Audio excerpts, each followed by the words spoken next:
Greetings to everyone. I welcome you all to today's lecture on colonialism, nationalism and patriarchy.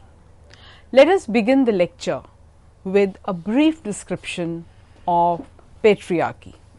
Patriarchy can be described as a socio-cultural system in which all the material resources are owned and controlled by the senior male, and it is this senior male member who controls all the productive as well as the reproductive behavior of women in the family. Men usually have a greater share of the rewards, both in terms of wealth, status and power, and hence are able to dominate, oppress as well as exploit others. Now, if we consider different processes of patriarchy, then patriarchy is reflected in societies in a multiple of ways. Through the stereotyping, socialization right from the birth, then the kind of vocabulary that is used, the body language, the cultural values as well as norms. Then another form is through legitimization of the domination of males within the private domain of family, which extends further to the public domain as well as to the workplace. Then another way is appropriation of the economic, political and religious organizations, where usually men are the decision makers and at the helm of affairs, while the females are placed at the bottom of power hierarchy. Then usually it is seen that male work is considered far more productive and valuable in comparison to the tasks done by women. So, a lesser degree of professionalism is generally associated with the female labor force. Now, if we are talking about theorizing patriarchy, then as has been pointed out by Wolby in 1996, in Gender Transformation, changes in gender relations in the last half of the 20th century speak volumes about this process. Emergence of public patriarchy post World War II and a patriarchal domination of women became operational in the public world of work, politics, as more and more women now had access to education. So, as has been pointed out by Wolby, the state should be seen as both patriarchal and capitalist. So, a very close connection can be drawn between capitalism, state and patriarchy. The state promotes patriarchy by limiting women's access to paid work, then the criminalization of forms of fertility control, support for the institution of marriage, etc. And though there are legal avenues that are available for women to redress their grievances, but then that again rarely goes in their favor. Research shows that a family experiencing upward economic mobility very often withdraws its women from work. Women had never been participating in decision-making process within as well as outside families. The public spaces, for example, the parks, the marketplaces, public transport, administration, etc., had all been appropriated by men. Though now gradually things are beginning to change due to onset of globalization, privatization, neoliberalism, and there is now a demand for more and more female workforce as well. So, what were the implications of industrialization and technological revolution? Except a few women, men have been encouraged to study professional subjects like medicine, engineering, astronomy, mathematics and politics. The entry of men into these spheres has been far more easier, while women's reproductive capacity was often treated as their limitation rather than as an asset for human resource development. So, therefore, we see that two binaries have constantly been emerging, and these are of femininity and masculinity. Every society defines social roles on the basis of gender. Masculine and feminine characteristics are promoted through various binaries. For example, assertive versus modest, tough versus tender, where modesty and tenderness are qualities that are invariably associated with the females. Then some other binaries that one can mention are like rational versus emotional or aggressive versus docile, and here again it is men who are considered to be rational, aggressive, tough and assertive. So, with these kind of binaries in place, not much has changed. As was pointed out by Anne Oakley in 1972, who was a pioneer in explaining the social construction of gender through socialization processes. So, Anne Oakley used the term gender that was first used by Robert Stoller, who was a psychiatrist in 1860s. So, Oakley argued that early socialization of children within the family leads to people behaving according to their sex, and this is specifically true of Indian society, because the way the boy and a girl are groomed in the family, they are brought up in the family, has a deep impact on their psyche and continues to impact their whole life cycle. So, therefore, a very important theme that emerges when we are discussing patriarchy is the aspect of biological versus social. In the past, masculinity and femininity were treated as biological and thus naturally acquired by men and women, because they were born with certain kind of bodies, hormones, etc. The social and occupational roles which give particular characteristics to the physique of men and women are not natural but society driven, and it is these attitudes that one needs to take into account if we have to bring about a change. Despite massive changes in the wake of industrialization and modernization, the notions of masculinity and femininity continue and at times are getting reinforced, and media continues to play a very important role in this process. Then another important theme that one must discuss at the outset is nature-culture opposition. While women are considered as closer to nature, men are considered as closer to culture, closer to development, closer to progress. So, work hierarchy, that is, the tasks that are assigned to women are considered rather unproductive, family oriented, not bringing much money, while men's work is considered as productive because it brings cash for the family. So, women's invisible work, the domestic duties, the childbearing and rearing, remains unaccounted for as productive work. As a result, specific gender regimes have emerged over a period of time, where childcare and housework fall in the domain of women even if they are working. So, the female careers are typically interrupted as they retreat from the workforce to care for young children, while males do not experience such breaks, and this further reinforces patriarchy. So, gender regimes and gendered work cultures are firmly established.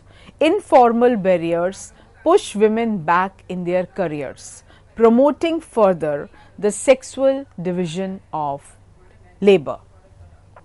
Now, going back to our original theme, that is gender and colonialism as well as nationalism. Now we would be discussing as to how the issues of gender and rights of women experienced a metamorphosis and what changes came about. Colonial governance brought in changes for all men, women and children in India. The spread of new communication technologies, roads, railways, print culture, new educational institutions, all these brought about changes in gender relations among others. Print culture, which had developed from the early 19th century itself, resulted in widespread composition and circulation of texts as well as compilation of texts based on historical literature, epics, etc. Then newspapers, journals, fiction, biographies as well as autobiographies soon became very popular and easily available. So, from late 19th century, women became objects as well as subjects of discussions and debates in the new public sphere.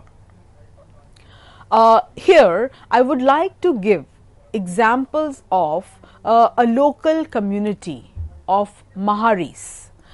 There have been a number of attempts to study a history of gender and sexuality in colonial India through the figure of the Mahari Devdasi. Before British annexation of Orissa in 1803, temple dancers in the Jagannath temple, known as Mahari Devdasis, were highly respected cultural figures and they enjoyed royal patronage as well. Maharis were the historical actors of the classical dance form Odissi and they were highly respected in society. Devadasis were historically not bound to the institution of marriage and were wedded to deities in their practices of religiosity. Some women had royal patrons, however, their social positioning was not defined as commercial sex workers, as several among them were dance teachers, musicians, nurses and used to perform a number of other functions. However, with the onset of colonial rule and after the passage of the Indian Penal Code of 1860 and the Contagious Diseases Act 1864, Maharis were prosecuted for prostitution. The stigmatization of this community continued until its extinction, accompanied by shifts in popular culture.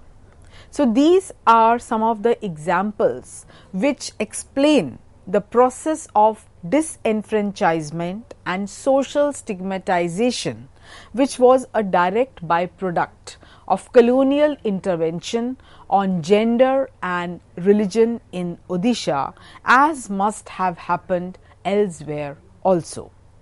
Oral histories and the diaries of Maharis address historical silences in the official archive and document the experience of subaltern actors with the modern nation state. So, here we have a colonial state which was claiming to be a modern nation state, who had kind of assumed the responsibility of modernizing the so-called backward Indian society.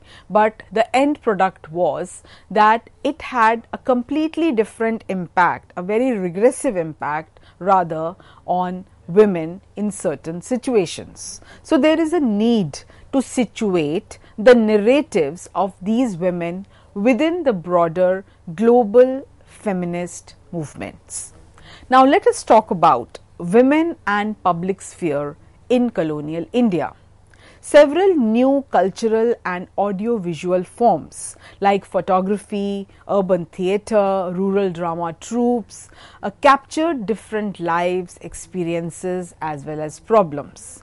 And by the early and mid 20th century, the cinema, radio, television started spreading information, knowledge as well as started building up perceptions.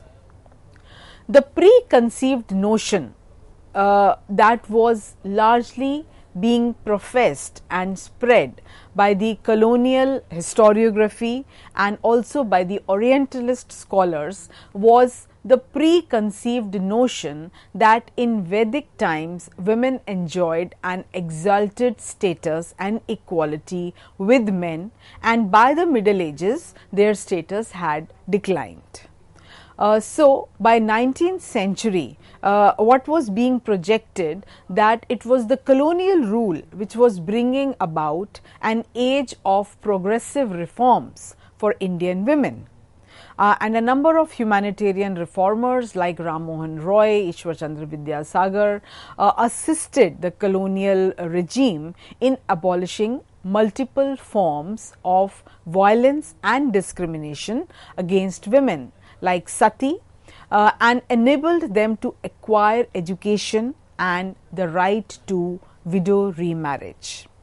Freedom movement was also projected as a liberator of women as they participated in large numbers under Gandhian leadership.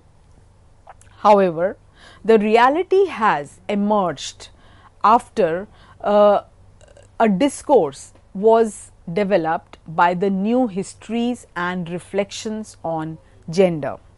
Till 1980s, most of historical writings were about what great men had done for women and not what ordinary women had been experiencing while all these social reform movements were kind of being discussed or they were being implemented.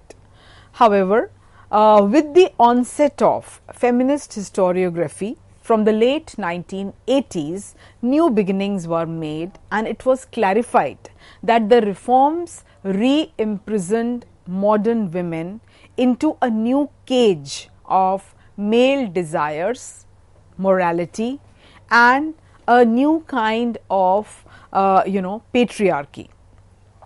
So, as has been mentioned in Essays on Colonial History, a book that came out in 1989, Recasting Women.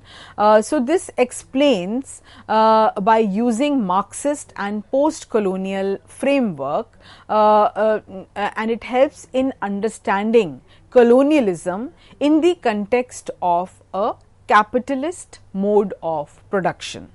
It explains as to how there was the creation of modern middle class which was dissatisfied with older feudal values and family ties.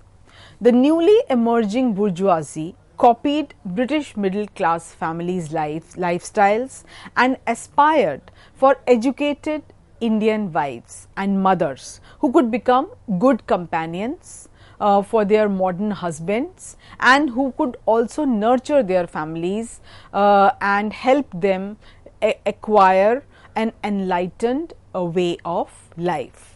So, therefore, with these selfish motives in mind, as the book explains, the various essays in the book explain that how there was a narrative that was developed by the reform-minded Bhadralok, who tried to educate and reform women on principles that would serve their own new requirements and longings, so that they could bring themselves at par, they could bring themselves to par with the British subjects. So, therefore, it is very important to explore the issue of reformism with reference to gender binaries that continued to prevail. The ideal of purity was entrusted on widows unilaterally without taking into consideration their own wish. The idea of widow remarriage found social acceptance with great difficulty, and that too after playing upon the fear of immoral widowhood or feticide or infanticide among widows. So, therefore, the idea of widow remarriage was not being discussed because it made sense that a child bride had a chance, must take a chance to improve her life, and why should she lead a lonely life. The logic that was given was that if such young women are not remarried, then this would further result in rising immorality in society. So, reformism had to operate within the limits imposed by orthodoxy. For example, Ram Mohan Roy, in his efforts to stop sati, guaranteed that widows would follow the path of purity and need not be sacrificed as sati. So, therefore, he was kind of taking guarantee that let us not kill these women on the funeral pyre, because women by nature are pure and they are able to control their urges. So, there is no need to worry that they would kind of lead immoral lives. So, with these kind of ifs and buts and with these kind of doubts in mind, most of the reformers were kind of questioning, and they were also kind of showing doubts in their minds, and they themselves probably were not sure, and therefore they had to take recourse to the Vedic literature. They had to take recourse to the epics and Puranas, and then they had to convince not only the Britishers but even the Indian public that it makes sense to get rid of evil practices like sati, because something like that had never in fact existed in history.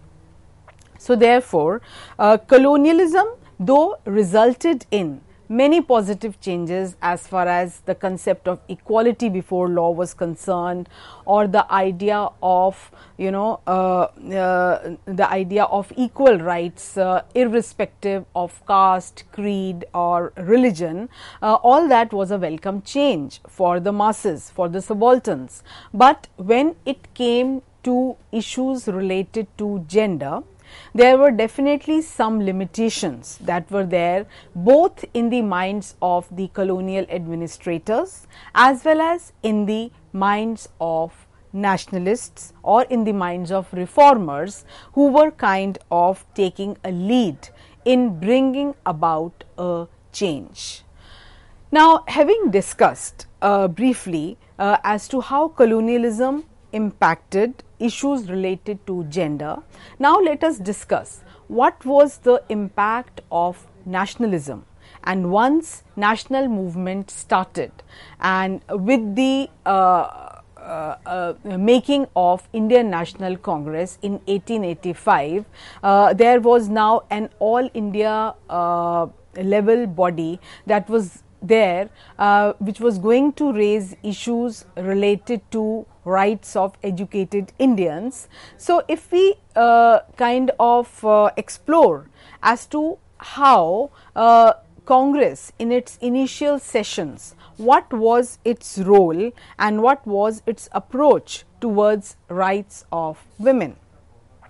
Historical debates about nationalism, class formation and the operations of caste system and a number of caste movements that had emerged during the colonial period would also help us in analyzing this issue.